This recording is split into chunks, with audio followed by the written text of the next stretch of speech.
15 तारीख को दिन के अंतर्गत हमें सूचना मिली थी कि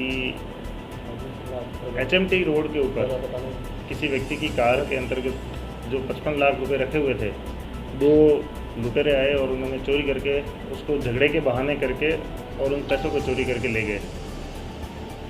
इसके ऊपर CI साहब, मैं SP साहब, एडिशनल SP साहब सभी वहाँ पर मौके पे थे। मौके पर चीज़ों के साक्ष्य और एकत्रित किए, उनके दिशा निर्देशन में हमने कार्रवाई करनी शुरू की। तो इस कार्रवाई को करते करते हमने आसपास के CCTV फुटेज खंगाले, उनके घर पे बात की, परिवादी के आसपास के और CCTV फुटेज देखे। अलग अलग टीमें गठित की गई जो केवल इनके ऊपर काम करे। अलग टीम दूसरी SP साहब के निर्देशन में हमने CDR के एनालिसिस के लिए तैयार की कि हम CDR के ऊपर भी देखें, BTS के ऊपर भी काम करें। इसके ऊपर एक दिन मेहनत करने के बाद में हमें इस तरह का कोई क्लू नहीं मिला, लेकिन परिवादी की तरफ से जो बातचीत की जा रही थी उसके ऊपर संदेह व्यक्त हुआ। क्योंकि इसी दौरान परिवादी के साथ भी कई सारी बातचीत हुई और परिवादी के बारे में व्यक्तिगत रूप से जब मालूमात किया गया तो पता चला कि वो आतंक शराबी हैं और जुए सट्टे का काम पिछले काफ़ी टाइम से कर रहा है और 17-18 साल से शायद जुए सट्टे का काम कर रहा है और ख़ुद भी पैसे लगाता है और ख़ुद लेके किसी अपने आकाओं को या अपने मालिकों को देता हुआ। ऐसा संज्ञान में है कि 4-5 महीने पहले से उसके पास काफ़ी मात्रा में पैसे पड़े थे, लगभग 75 लाख रुपए के आसपास, और उसमें से 55 लाख रुपए वो जुए सट्टे के अंतर्गत हार गया। उस हारने के कारण क्योंकि मालिक ने 10 लाख रुपए उसके पास से मंगवाए, तो मालिक को इस भ्रम में रखने के लिए कि वास्तव में मैंने आपके 20 लाख रुपए तो मेरे पास पड़े हैं, लेकिन 55 लाख रुपए वास्तव में कोई लूट के ले गया, इस हिसाब से अपनी एक कहानी घड़ी। और उस कहानी को घट के, चूँकि आजकल TV पे, क्राइम पेट्रोल पे और हम देखते रहते हैं कई सारी स्टोरी बनाना, उसको घटना पुलिस के सामने पेश करना, गलत तथ्य पेश करना, उसने ये कोशिश की कि मैं भी इसी तरह की कहानी बनाकर एक लुटेरों की गैंग दिखाकर अपनी बात को सच्ची करवा लूँगा ताकि मालिक मुझसे पैसे नहीं मांगे और 55 लाख रुपए का उसके पास से कोई हिसाब किताब नहीं मांगे। इसी कारण से उसने ये प्लानिंग करके इस स्टोरी को बनाया, इस कहानी को गढ़ा और गढ़कर हमारे सामने गलत तथ्य पेश किए। क्योंकि अनुसंधान के दौरान हमें ये तथ्य प्रकाश में आया कि उसके मालिक जिसने उसको पैसे दिए थे उसने तो 9,95,000 रुपये मंगवाए थे, और चूंकि 9,95,000 रुपये ही मंगवाए थे तो 55 लाख रुपए लेके घर से क्यों निकला। तो हमें एक बहुत बड़ा क्लू मिला, उसके ऊपर अनुसंधान किया, परिवादी को और उनके जो दुकान के मैनेजर हैं, मालिक हैं, उनको आमने सामने किया तो ये तथ्य जो मैं आपको बता रहा हूँ ये सामने आ गया।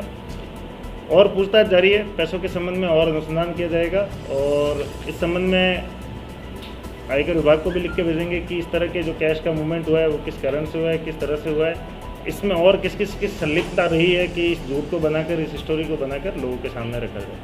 सर, जिस तरह से आपने बताया 75 लाख रुपये, तो ये 75 लाख रुपये ये कहाँ से लाए थे? वो भी मालिक के ही थे?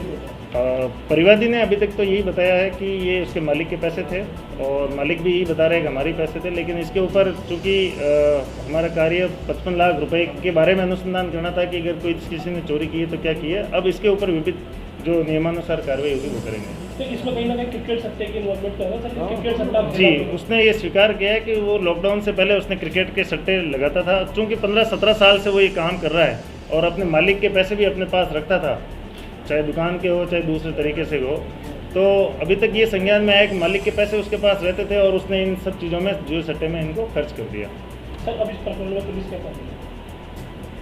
वर्तमान में तो ये खुलासा करना, और हमारे लिए भी राहत भरी खबर ये है कि हमने अपनी 5-6 टीमें, CI साहब दिन रात एक कर लिया, SP साहब बिल्कुल लगातार इसके ऊपर रिपोर्टिंग कर रहे थे और एडिशनल SP साहब ने खुद ने 3-4 बार विजिट कर ली। तो हमारे लिए तो राहत भरी खबर ये है और राहत भरी सांस हम ले पा रहे हैं कि एक बार हम शांत तो हो गए कम से कम कि चलो लूट या चोरी जैसी घटना नहीं है। इसके बारे में और हम आगे कार्रवाई करेंगे, जो मुस्तगिस हैं उसके विरुद्ध 182 211 के तहत कार्रवाई भी करेंगे और अन्य और जो इस घटनाक्रम को झूठा मनगढ़ंत बनाने की कोशिश जिन लोगों ने की है, जो इन्वॉल्व रहा है, उनके विरुद्ध विभागीय कार्रवाई के लिए भी लिखा जाएगा और उनके विरुद्ध नियमानुसार कानूनी कार्रवाई की जाएगी। ये सारे घटनाक्रम में क्या और भी लोग इसको षड्यंत्र में शामिल हैं कि जिस तरह से अनुसंधान जारी है इसके ऊपर, और कोई बात होगी तो आपके सामने। मालिक भी परिवादी के साथ सट्टा खेल रहा था कैसे? इस संबंध में कोई तथ्य अभी सामने नहीं है। थोड़ा क्या नाम था? अनिल अरोड़ा और सुनील अरोड़ा। तो सर, ये जो लूट की वारदात मनगढ़ंत थी या हुई थी या नाट्य घटनाक्रम था, क्या था? ये नाट्य घटनाक्रम था, चूँकि इनके आका है वो खुद बड़े सटोरिये रहे हुए हैं, सुनील अरोड़ा और अनिल अरोड़ा, जिनके आपने नाम सुने होंगे। तो शोरूम भी चलाते हैं और दूसरे इन शोरूम के आड़ में दूसरे काम भी करते हैं। इसके ऊपर अनुसंधान करेंगे और कोशिश करेंगे कि चीज़ों को थोड़ा बाहर लाया जाए और इन सब चीज़ों को लूट में मालिक भी शामिल करते नहीं मालिक, अभी तक नहीं। तो मुख्य आरोपी अभी कौन? आरोपी कोई है ही नहीं, चोरी जब हुई नहीं तो आरोपी क्या? परिवारी ये इसमें नहीं, झूठी सूचना देने पर कार्रवाई? झूठी सूचना देने पर ही कार्रवाई है। मैं आपके सामने वापस स्पष्ट कर देता हूँ कि चोरी जैसी कोई घटना हुई ही नहीं है। क्योंकि घटना ही नहीं हुई है तो कोई मुलजिम तो है ही नहीं। तो ये मुकदमा फॉल्स मुकदमा उनके द्वारा दर्ज कराया गया, गलत तथ्यों के आधार पर कराया गया, गलत जानकारी देकर करवाया गया, जिसमें पुलिस की काफ़ी एनर्जी उन्होंने खराब की। कैलाश नाथ को तो गिरफ्तार किया जाएगा? नहीं, कैलाश को गिरफ्तार नहीं किया। नहीं, सर झूठी सूचना की पुलिस को परेशान किया। उसके विरुद्ध कानूनी कार्रवाई 182 211 का इस्तेगासा कोर्ट में पेश होता है, वो पेश किया जाएगा। और भी इस संबंध में और कोई कानूनी कार्रवाई कर पाते हैं तो हम करेंगे। नकदी वगैरह बरामद? नकदी वगैरह कोई बरामदगी, जब चोरी नहीं हुई तो बरामदगी का तो प्रश्न ही नहीं है। ठीक है, हाँ, वो चूंकि इतना बड़ा अमाउंट के बारे में उसने बात की, किस तरह का लेन देन करता रहा है, तो हम आयकर विभाग को भी लिख के भेज देंगे और संबंधित जो भी विभाग है, सेल टैक्स वगैरह, उनको लिख के भेज देंगे कि भाई इस तरह से हमारे सामने ये खबर है, ये किस तरह के पैसों का लेन देन होता है।